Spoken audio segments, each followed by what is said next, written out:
बागपत वासियों को मेरा नमस्कार। मैं सही राठी, आपका अपने डिजिटल पोर्टल पे बिल्कुल स्वागत है। हमारे साथ आपके जनपद के या हम कहें बागपत लोकसभा शीर्ष सांसद बने राजकुमार सांगवान जी मौजूद हैं और इनसे विभिन्न मुद्दों पर बात करेंगे, लोकदल की नीतियों पर बात करेंगे, लोकदल के इंटर्नशिप प्रोग्राम पर बात करेंगे। सवाल बड़े हैं तो इधर बात कर लेते हैं। आइए चौधरी साहब नमस्कार। सांगवान जी मैं अच्छा हूँ। अच्छा, आपके जनपद से आए हैं, विभिन्न मुद्दों पर चर्चा करनी है। क्या नीतियां हैं, किन विकास कार्यों पर ज्यादा बल लोकदल दे रही है बागपत के क्षेत्र में?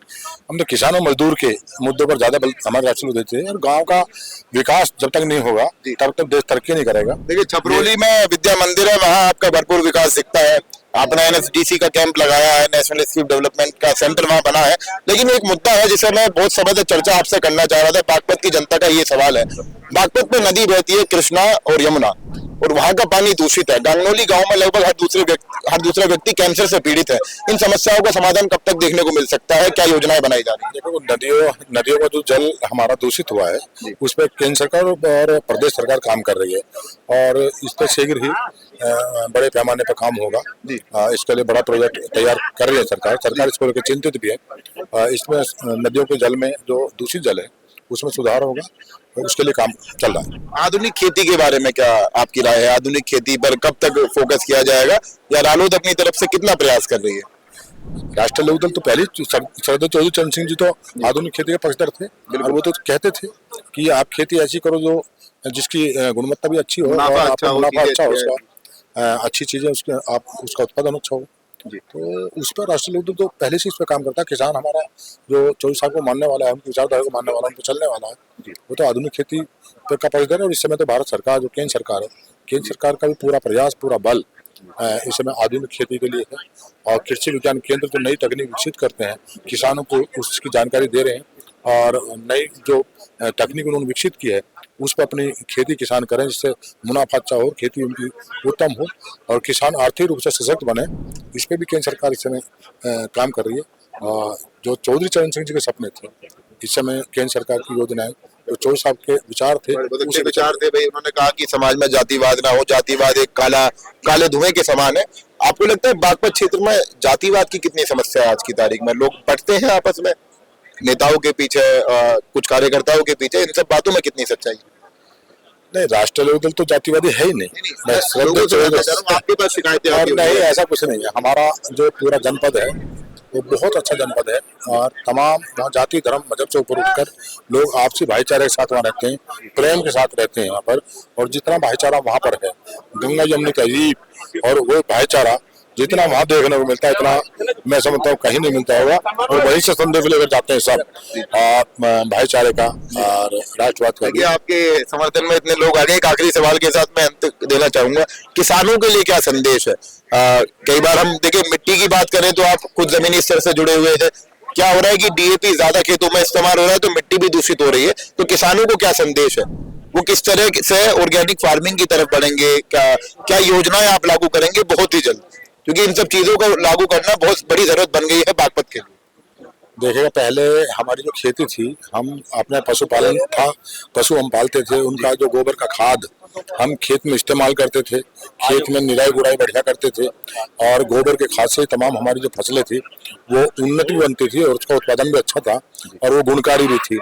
लेकिन जैसे जैसे पेस्टिसाइड का इस्तेमाल करना शुरू किया तो जो जमीन की उर्वरक शक्ति है वो शक्ति कमजोर हुई है। तो इस समय तो देश की सरकार भी है ना ऑर्गेनिक फार्मिंग की तरफ बढ़ रही है, प्रयास कर रही है कि किसान उधर बढ़े और उससे आर्थिक रूप से सशक्त भी बने। तो जो ऑर्गेनिक खेती है किसान को उसकी तरफ बढ़ना चाहिए।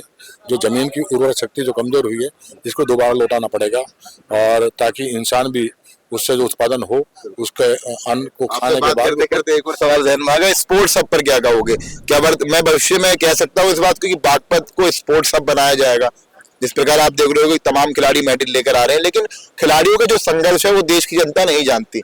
हम केवल उनके मेडल देखते हैं, उनके चोट लगती है उसमें कई बार सहायता नहीं मिल पाती है। किस खिलाड़ियों के संघर्ष पर क्या क्या नीतियों पर काम होना चाहिए आपकी तरफ से? हमारा जनपद तो खिलाड़ियों का जनपद है और जिन्होंने राष्ट्र के लिए अंतर्राष्ट्रीय स्तर पर बहुत सारे मेडल लाकर दिए हैं, देश का नाम रोशन किया है।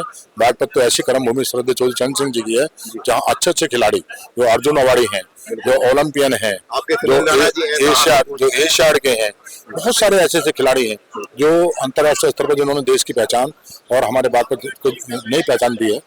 इस समय आदरणीय चौधरी जयंत जी का पूरा फोकस, पूरा जो प्रयास है, जो संघर्ष रहता है, पूरा प्रयास जो हमारे नौजवान हैं, जो खेल में रुचि रखते हैं, जिनको संसाधन साधनों की कमी है, बेहतर संसाधन सुविधाएं मिले, अच्छे स्टेडियम हमारे हों, अच्छे उपकरण वहां पर हों, अच्छे कोचेज वहां पर हों, इसके लिए आदरणीय चौधरी जयंत जी ने पूरा, उन्होंने कहा कि मैं अपनी सांसद निधि उसी में खर्च करूंगा और मेरा भी प्रयास यही है, मेरा भी यही प्रयास है कि नौजवानों के लिए खेल के अच्छे मैदान हो, गांवों में पुस्तकालय हो, बच्चों को पढ़ने का और खेल का पूरी सुविधा, पूरा अवसर मिले, ताकि हमारे वहाँ का नौजवान, जो लोग इन सब सामाजिक मुद्दों पे अपने स्तर पर काम कर रहे हैं, बागपत में काफी क्रांतिकारी लोग हैं जो पुस्तकालय बना रहे हैं, खेल करा रहे हैं बड़े स्तर पर, अपनी जेब खर्च से, अपने पैसे से। क्या लोकदल ऐसे नेताओं को मौका देगी आगे आने का?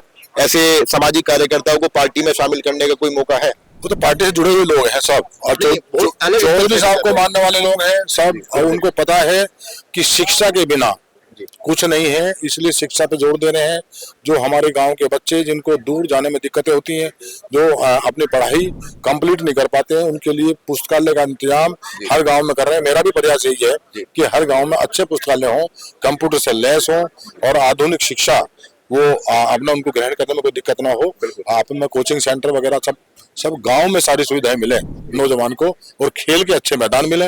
दोनों चीजों पे हमारा नौजवानों के लिए फोकस है कि नौजवान ही हमारे देश का भविष्य है। तो यहाँ पर आप देखिए, सांसद साहब ने भाई बड़ा दावा किया है, कई बार देखा भी जाता है कि विद्या मंदिर में जो इन्होंने काम किया है वो सराहनीय है, काबिले तारीफ है, लेकिन जिन मुद्दों पर बागपत की जनता का सवाल था, सांगवान जी ने बिल्कुल निष्पक्ष तरीके से बताया है कि हमारे जहन में ये संज्ञान में आती हैं चीजें, इन पर हम जरूर कार्यरत होंगे।